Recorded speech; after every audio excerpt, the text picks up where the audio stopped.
Hi, my name is Lindsay Williams, and this is a presentation on my service learning project for IPC 450. As a labor and delivery nurse, I not only help welcome live babies into this world, but unfortunately help parents walk through the loss of a pregnancy or the death of a baby. 1 in 4 women experience pregnancy or infant loss. The population of grieving parents is one that I have a great passion to serve. As difficult as it can be to walk families through the loss of a pregnancy or baby, it is so important to make sure this population is supported.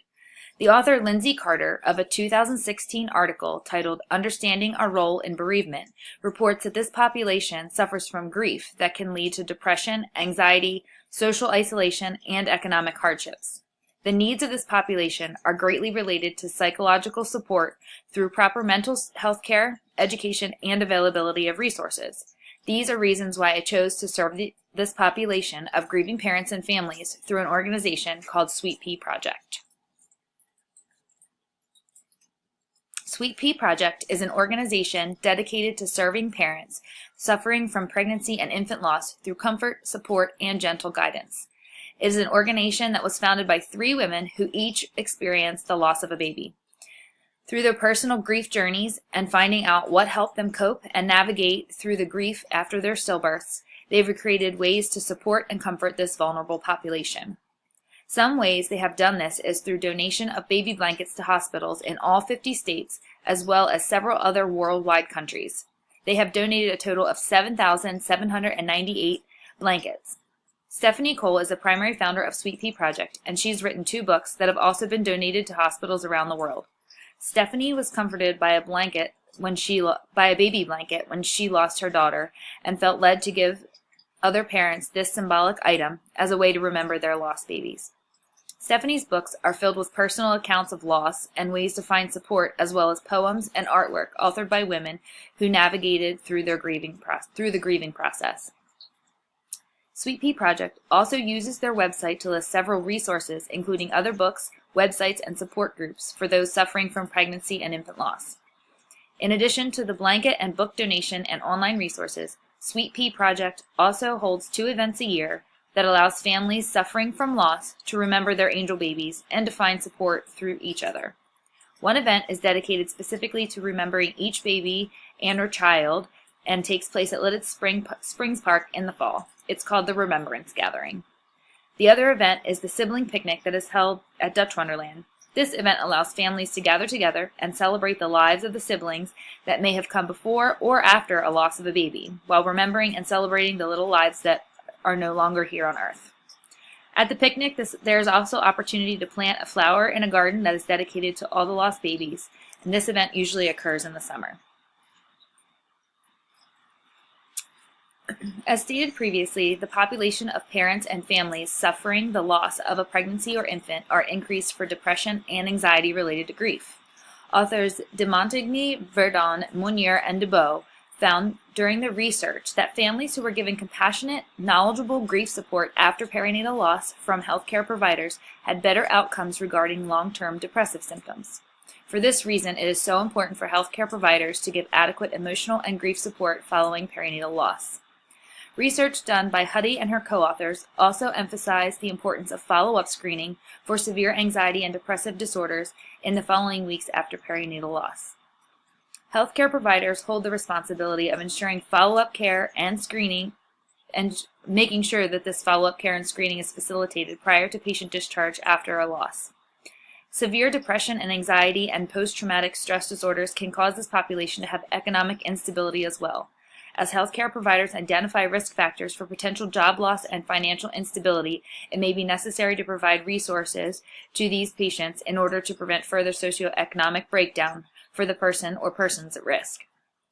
During pregnancy and infant loss, several cultural factors play part in healthcare professionals' role as well. It's important to make sure that the proper language services are available for translation during such a vulnerable time. A language barrier could lead to miscommunication and inadequate support when a patient is suffering from perinatal loss. There are also religious traditions and practices that differ among a variety of cultures. It's important that the healthcare provider know what these differences may be in order to quality patient care. For example, some religious practices may want their stillborn baptized, while other religious practices forbid one from even looking at the dead body. In order to give quality patient care for the vulnerable population of grieving families, it is necessary to continue research that supports why education and funding for resources is pertinent. As a healthcare professional, we can initiate research that will support these needs. After deciding to serve with Sweet Pea Project, I used email communication to set up a face-to-face meeting with the 3 women who founded Sweet Pea Project. This was a very insightful and a meaningful meeting, as these women were able to share their stories of loss with me and also help me develop the project that would benefit their organization and the population of those suffering from perinatal loss. It was decided the greatest need was to make support boxes that would go to hospitals. These boxes would each contain 20 receiving blankets, 60 books and literature about Sweet Pea Project, and resources for grief after pregnancy and or infant loss. Stephanie shipped 300 receiving blankets to my house where they were needed unpackaged, rolled, and tied neatly with a ribbon. After the blankets were separated, I then needed to tag the blankets with the Sweet Pea Project explanation that the blanket was a token to remember the lost child. The books in the box needed to have a sticker of explanation from Sweet Pea Project placed on the inside as well. Stephanie electronically sent me all the templates for the literature to go into each box.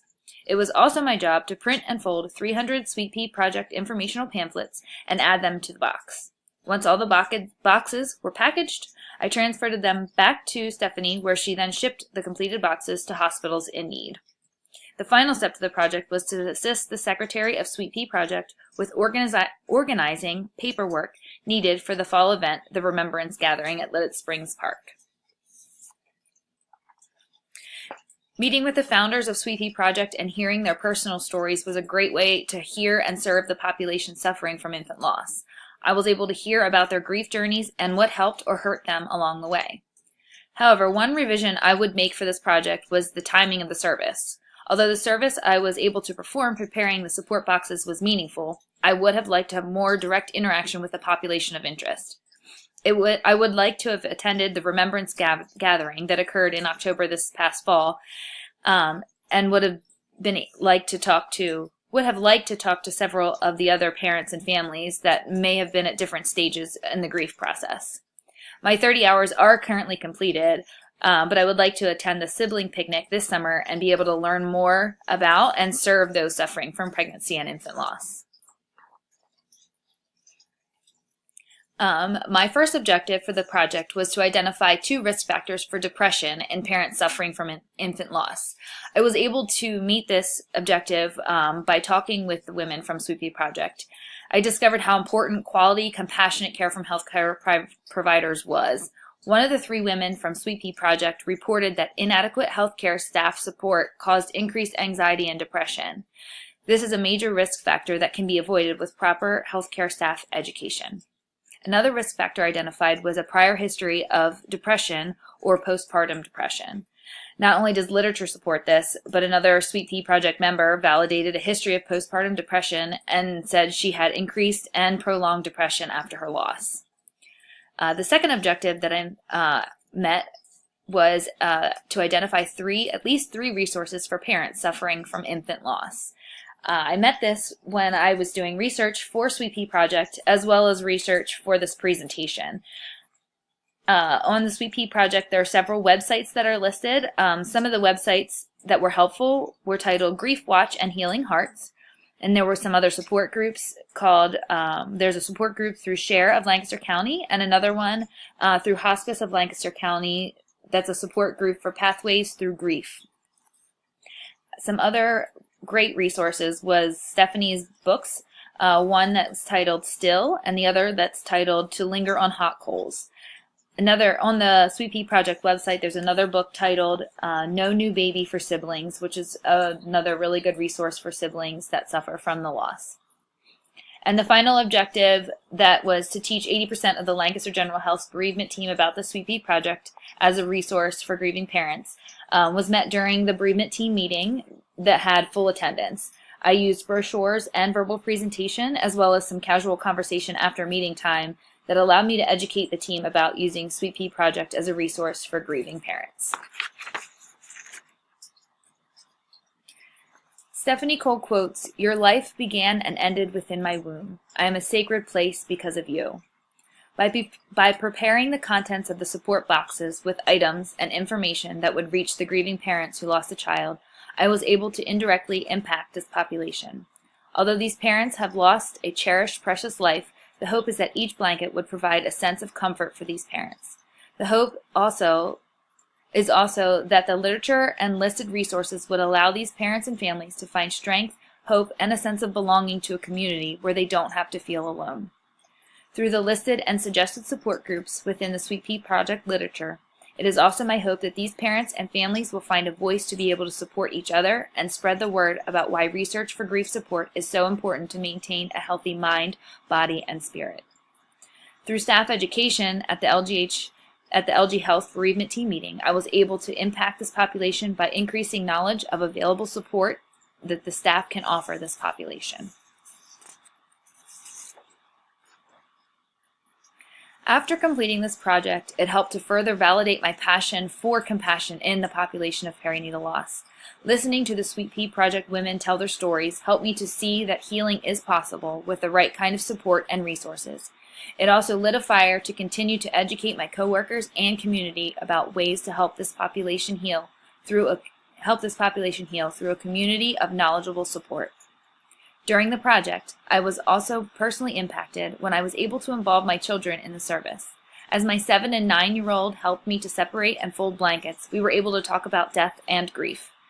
I was able to help them understand that the grieving population is not a population to be afraid of, but one to embrace and support. They are excited to continue to join me in serving the Sweet Pea Project, and I hope to have them involved in helping at the sibling picnic this summer. This service learning project not only impacted me personally, but also professionally. By serving with this population and performing research on the issues that present themselves among those grieving pregnancy and infant loss, I was given a greater awareness of how important healthcare education among staff is. It is important that the staff caring for this grieving population have the knowledge and comfort to do so. Authors Huddy and Limbo supported this in their article that explained how bereavement education and nursing theory can help healthcare providers better support this population. As healthcare providers become more knowledgeable, they will become more comfortable in caring for patients during such a difficult time. The research not only allowed me to better complete the service learning project, but it also helped me to gain better skills when directly caring for patients suffering from perinatal loss within my current job as a labor and delivery nurse. I'll end this presentation with this poem titled Skunk, written by Sweet Pea Project's president, Stephanie Cole. My grief is a skunk, not just because it stinks, though it does, but because everyone tiptoes around it, concerned, even fearful, that if they get too close to me and my grief, they will get sprayed with my stink, my sadness, and they'll never get it out of their clothes. As I explained to my children, the population of grieving parents is not one that should be kept a secret. The loss of a child is devastating, and grief can last a lifetime. It is so important to have resources available for this population in order for them to maintain mental and physical well-being. As healthcare providers, we can educate ourselves and then educate our patients on the importance of proper healthcare follow-up and continued support through support groups or counseling. I'm very thankful to have been part of this service learning project, and I hope I helped to ease the pain of at least one grieving parent who will receive a blanket in honor of their precious baby. Thank you for watching my presentation.